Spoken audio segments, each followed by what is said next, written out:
देखिए, पोलियो के बारे में चर्चा करते हैं। तो पोलियो क्या है, का एक संक्रामक रोग है। तो कहीं कहीं से छिटपुट रूप का होता है, कहीं कहीं यह संक्रामक रूप धारण कर लेता है। इस रोग में प्रेरक तंत्रिका कोशिका जो रहती है, मोटर न्यूरॉन सेल्स रहते हैं, पूर्णतः निष्क्रिय हो जाते हैं और उससे संबंधित जो मांसपेशियां वो शिथिल हो जाती हैं।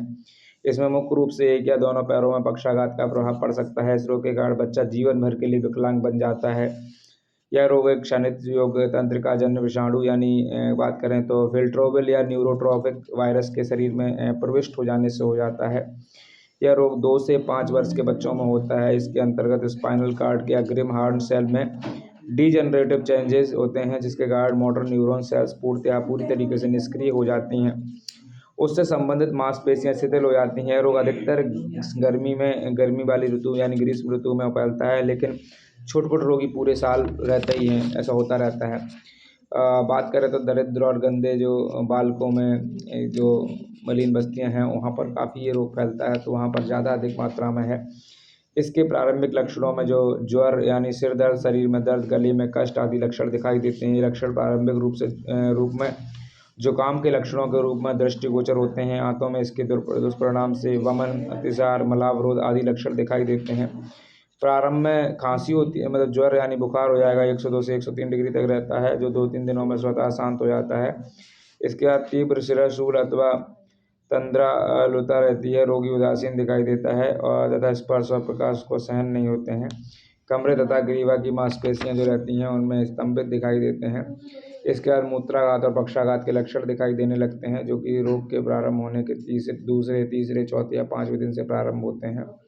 एक या दोनों पैरों में पक्षाघात का प्रभाव पड़ता है। आक्रांत भाव की जो सहज क्रिया प्राय लुप्त हो जाती है।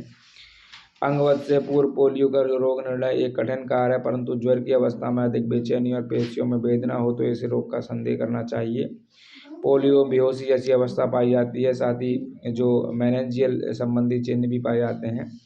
CSF का परीक्षण भी रोग निर्णायक होता है। श्वसन अवरोध, मलमूत्र अवरोध, मूर्छा, आक्षेप, वमन आदि उपद्रव मुख्यतः तीव्र स्वरूप का आक्रमण होने पर होते हैं। इस रोग में मृत्यु संख्या बहुत कम होती है, पर साथ ही साथ इस बीमारी से 100% रोग मुक्ति होने वालों की संख्या भी बहुत कम होती है। यह रोग कुछ न कुछ अपना असर छोड़ ही जाता है।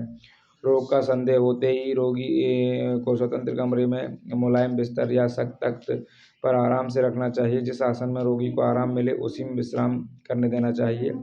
कम से कम 2 सप्ताह तक रोगी को विश्राम कराएं। बेचैनी के लिए अवसादक औषधियाँ दें। पीड़ा कम करने के लिए पीड़ानाशक औषधियाँ दें। मूत्र रुक जाने पर कुछ दिनों के लिए नाल शलाका प्रवेशन की जरूरत पड़ सकती है। कब्ज हो तो एनीमा दें। यदि श्वसन तथा निगलने में कठिनाई होने लगे तो इसकी निगरानी सावधानी से करें। कृत्रिम श्वसन की भी आवश्यकता पड़ सकती है। रोगी बच्चे को कोई ठंडी चीज़ खाने को नहीं देनी चाहिए। बच्चे को दूध अधिक मात्रा में पिलाना चाहिए। फलों का रस इस प्रकार दें कि उसको तासीर ठंडी ना रहे, अर्थात रस में कुछ गुनगुना करके दें। यदि बच्चा बड़ा और फलों को खा सकता है तो उसे मौसम के अनुसार सेब, मौसम्बी, संतरा, अमरूद, पपीता, अनार आदि फल दिए जा सकते हैं। डॉक्टर बेंजामिन पी सेल्डर जो यूनाइटेड स्टेट अमेरिका के प्रसिद्ध डॉक्टर हैं, उन्होंने जनसाधारण को सलाह दी थी कि बच्चों को भोजन में किसी प्रकार की चीनी और मैदा या बाजारू जो पेय पदार्थ होते हैं जैसे टीन बंद फल या डबल रोटी या आइसक्रीम आदि भी नहीं देनी चाहिए। उन्हें ऐसी भोजन व्यवस्था रहे जिसमें प्रचुर मात्रा में प्रोटीन, खनिज, लवण तथा कैलोरी हो। ज्यों-ज्यों पेशियों का दर्द कम होता जाए, फिजियोथेरेपी अवश्य आरंभ कर देनी चाहिए। इसे महीनों तक, वर्षों तक जारी रखना चाहिए। इसके बाद हम लोग हर्पीज जोस्टर के बारे में चर्चा करते हैं।